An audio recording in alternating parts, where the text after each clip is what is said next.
Польские медики, которые прибыли в Кыргызстан для обмена опытом по лечению коронавирусной инфекции, завершили миссию. Они побывали в Бишкеке, а также в Волжской и Джалабадской областях.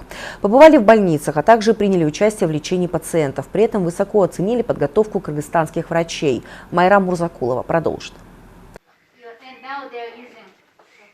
Польские врачи на месте ознакомились, как на укате лечат больных с коронавирусом. Также делились опытом и принимали участие в лечении в изоляторах.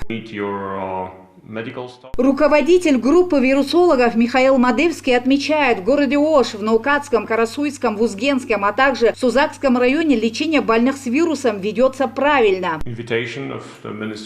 Лечение ведется согласно международным протоколам, все использованные вещи также правильно утилизируются. Также польский вирусолог отметил, что медперсонал заражается во всем мире, как в Кыргызстане, так и в других развитых странах. В этой связи обмен опытом для медиков всего мира имеет большое значение.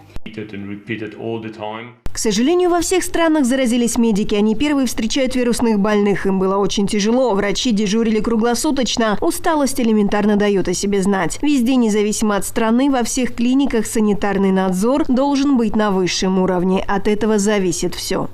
В группе заграничных врачей реаниматологи, вирусологи, инфекционисты, которые до этого работали в Италии.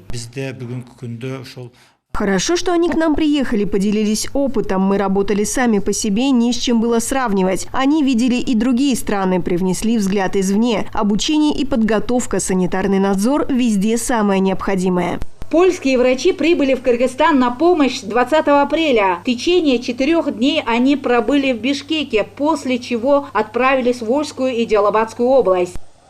Майрам Мурзакулова, Нурбул Талантбекулу, ЛТР Ош.